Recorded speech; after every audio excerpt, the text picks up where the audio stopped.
चलिए सभी लोगों का बहुत बहुत स्वागत है सीएल कैरियर एकेडमी में। चलिए आज हम पढ़ेंगे आज का 20वें दिन का है ना इतिहास सुपर फास्ट डिवीजन। आपके परीक्षा में आने वाले प्रश्न बेहद महत्वपूर्ण है, आप लोग इसको पढ़िए और लिखिए।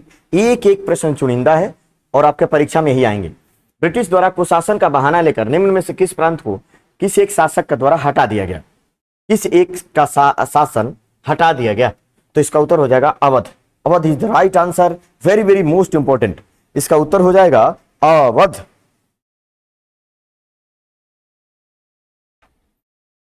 है ना। इसका उत्तर हो जाएगा अवध।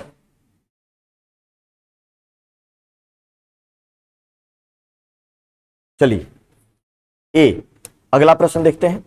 निम्नांकित मराठा देवियों में जिसे 1700 ईस्वी से आगे मुगल साम्राज्य के विरुद्ध संघर्ष का नेतृत्व किया वो कौन है? तो वो है Tarabai. Tarabai is the right answer, C is the right answer. वो उनका नाम है Tarabai. Tarabai is the right answer. अगला प्रश्न नेक्स्ट। इंग्लैंड की ईस्ट इंडिया कंपनी की भारत में प्रथम निर्णायक सैन्य सफलता मानी जाती है ना।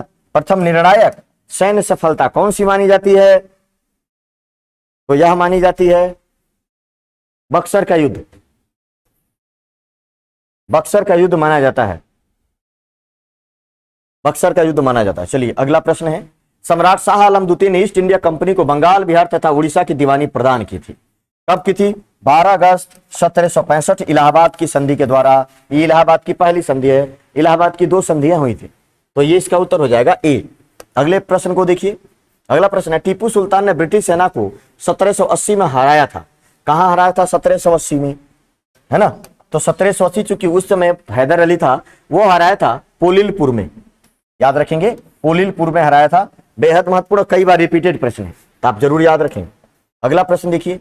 सहायक संधि को किसके काल में क्रियान्वित किया गया? सहायक संधि को किसके काल में क्रियान्वित किया गया? सहायक संधि कौन करता था? लॉर्ड वेलेस्ली, है ना। लॉर्ड वेलेस्ली जो है ना, लॉर्ड वेलेस्ली के काल में क्रियान्वित किया गया था। लॉर्ड वेलेस्ली 1799 में इन्होंने सहायक संधि को लाया था ये। अगला प्रश्न। सिख साम्राज्य का अंतिम शासक कौन था? सबको पता होना चाहिए। सिख साम्राज्य का अंतिम शासक राजा दिलीप सिंह, है ना। 1793 में इनकी मृत्यु हो गई थी। दिलीप सिंह, पेरिस में हुई थी इनकी मृत्यु। उस मराठा राजनीतिक का नाम बताया जिनके साथ ही मराठा सरकार का सारा आधुनिकीकरण लुप्त हो गया, है ना। किसके साथ लुप्त हो गया? तो इसके लिए जाने जाते हैं नाना फडणवीस। नाना फडणवीस बी बिल्कुल सही जवाब है, जिसको याद रखेंगे। बिल्कुल ये परीक्षा में संभावित और बार बार रिपीट होने वाले प्रश्न है। आंग्ल नेपाल युद्ध किसके शासन काल में हुआ था? आंग्ल नेपाल युद्ध किसके शासन काल में हुआ था? तो ये हुआ था लॉर्ड हेस्टिंग्स के शासन काल में हुआ था आंग्ल नेपाल युद्ध। प्लासी का युद्ध का मैदान कहां स्थित है? प्लासी युद्ध का मैदान कहां है? सबको पता होगा, 1757 में जो हुआ था पश्चिम बंगाल में प्लासी, है ना, जिसमें सिराजुद्दौला की पराजय हो गई थी। ब्रिटिश साम्राज्य में अवध का विलय कब हुआ? ब्रिटिश साम्राज्य में अवध का विलय कब हुआ? तो अवध का विलय हुआ 1856 ईस्वी में, है ना। 1856 में इसका विलय हुआ था। निम्नलिखित में से कौन अवध का ब्रिटिश रेजिडेंट तथा जब अवध का साम्राज्य में विलय हुआ, है ना, जब इसका साम्राज्य में, तो इस समय था जेम्स आउटरम। कौन था? जेम्स आउटरम, है ना। इसका बिल्कुल सही जवाब होगा जेम्स आउटरम। निम्नलिखित भारतीय शासकों में से कौन था जिसने विदेशों में आधुनिक पद्धति से दूतावास स्थापित किया? तो ये बड़ा ही महत्वपूर्ण प्रश्न है। टीपू सुल्तान, इसका उत्तर होगा टीपू सुल्तान ने ऐसा किया था क्योंकि पेरिस और इन देशों से उनके बहुत ही हालिया और अच्छे संबंध हुआ करते थे। 1802 वसीन की संधि पर हस्ताक्षर किसके मध्य हुए थे? वसीन की संधि। तो वसीन की संधि जो हुई थी वो हुई थी अंग्रेजों तथा बाजीराव द्वितीय के बीच। अंग्रेजों तथा बाजीराव द्वितीय के बीच ये वसीन की संधि हुई थी। चलिए अगले प्रश्न को देखते हैं। बेगम समरू ने एक अति प्रसिद्ध चर्च का निर्माण करवाया था।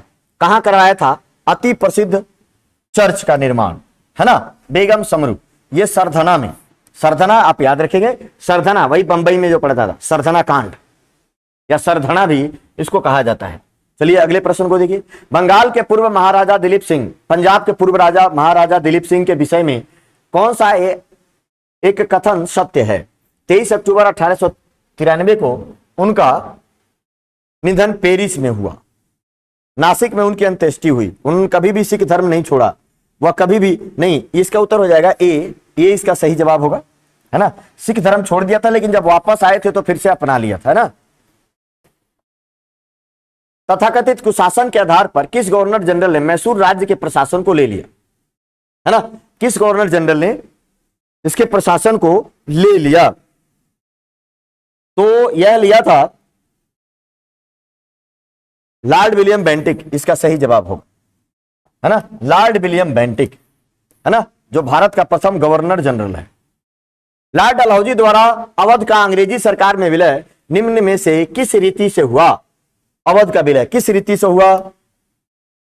यहां पर कुप्रशासन के आरोप के कारण, यहां पर कुप्रशासन का आरोप लगाया गया था अवध में, और तब उसको मिलाया गया, जबकि सबसे अच्छा प्रशासन अवध का ही था, उसको कुप्रशासन का आरोप लगाया। निम्नलिखित बंगाल के गवर्नर जनरलों में से कौन एक तृतीय आंग्ल मैसूर युद्ध से संबंधित है? तृतीय आंग्ल मैसूर युद्ध, तो तृतीय आंग्ल मैसूर युद्ध से संबंधित है, तो यह हो जाएगा Lord Cornwallis, B, Lord Cornwallis इससे संबंधित होगा। चलिए, लॉर्ड कार्नवालिस। तृतीय आंग्ल मराठा युद्ध संबंधित है। तृतीय आंग्ल मराठा युद्ध किससे संबंधित है? तृतीय आंग्ल मराठा युद्ध किससे संबंधित है? तो यह संबंधित है लॉर्ड हेस्टिंग्स से। सी बिल्कुल सही जवाब है। तो इस तरीके की वीडियो पाने के लिए इसको लाइक, चैनल को सब्सक्राइब अवश्य करें। सभी लोगों का बहुत बहुत धन्यवाद। जय हिंद, जय भारत।